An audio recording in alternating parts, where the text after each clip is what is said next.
Pelajaran Sekolah Sabat, Senin 30 Juni 2025. Pelajaran pertama di triwulan yang ketiga.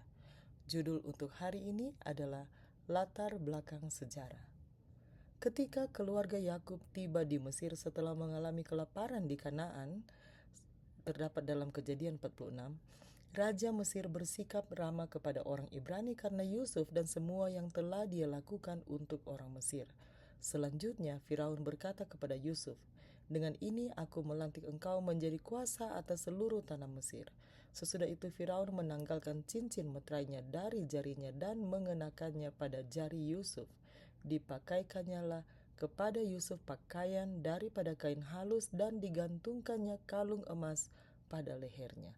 Lalu Firaun menyuruh menaikkan Yusuf dalam keretanya yang kedua dan berserulah orang di hadapan Yusuf, "Hormat!" Demikianlah Yusuf dilantik oleh Firaun menjadi kuasa atas seluruh tanah Mesir. Kejadian 41 ayat 41 sampai 43. Apakah kunci kesuksesan Yusuf yang luar biasa di Mesir setelah awal yang sulit? Bacalah Kejadian 37 ayat 26 sampai 28 dan Kejadian 39 ayat 2 dan 21. Saya baca Kejadian 37 ayat 26 sampai 28.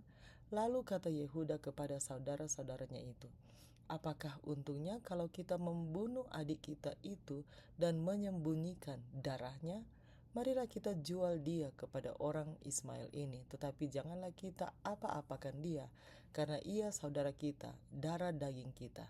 Dan saudara-saudaranya mendengarkan perkataannya itu.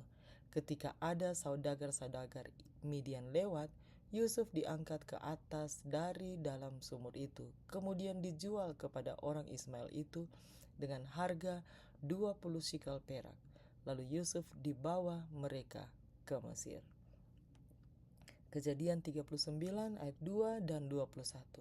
Tetapi Tuhan menyertai Yusuf sehingga ia menjadi seorang yang selalu berhasil dalam pekerjaannya. Maka tinggallah ia di rumah tuannya, orang Mesir itu.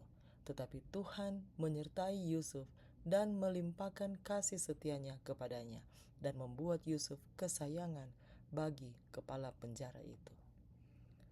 Latar belakang sejarah yang paling masuk akal dari kisah Yusuf adalah sebagai berikut. Penguasa baru dalam Keluaran 1 ayat 8 yang tidak mengenal Yusuf adalah Amos di tahun 1570 sebelum Masehi sampai 1546 sebelum Masehi. Berikutnya adalah Amenhotep pertama 1546 di tahun 1546 sebelum Masehi sampai 1526 sebelum Masehi. Seorang penguasa yang takut kepada orang Israel dan menindas mereka.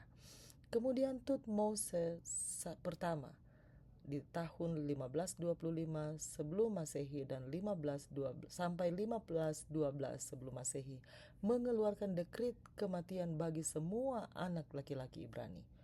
Putrinya Hatshepsut di tahun 1503 sebelum Masehi dan 1482 sebelum Masehi adalah putri yang mengadopsi Musa sebagai anaknya.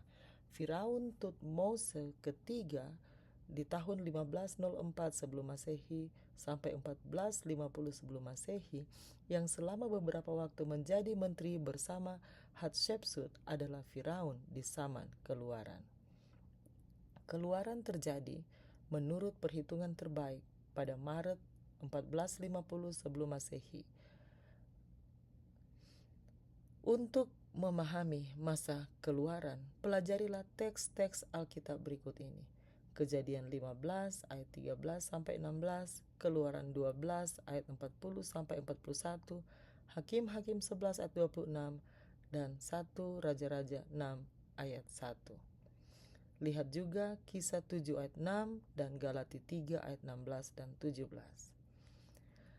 Pasal pertama Keluaran mencakup periode yang panjang dari masa Yusuf ketika ayahnya Yakub dan seluruh keluarganya memasuki Mesir hingga dekret kematian Firaun. Meskipun ada perdebatan mengenai jumlah tahun yang tepat, yang penting adalah bahwa meskipun umatnya diperbudak di negeri asing, Tuhan tidak melupakan mereka. Artinya, meskipun banyak detail tentang orang Ibrani di Mesir pada waktu itu masih tersembunyi, setidaknya untuk saat ini, penyingkapan karakter Allah masih bersinar melalui halaman-halaman kitab ini, seperti halnya di seluruh kitab suci. Kita dapat mengetahui bahwa seburuk apapun keadaan yang terjadi, Allah selalu ada, dan kita dapat mempercayai Dia dalam situasi seburuk apapun yang kita hadapi. Demikianlah bacaan pelajaran Sekolah Sabat, Senin 30 Juni 2025. Sampai bertemu di bacaan pelajaran Sekolah Sabat selanjutnya. Tuhan memberkati.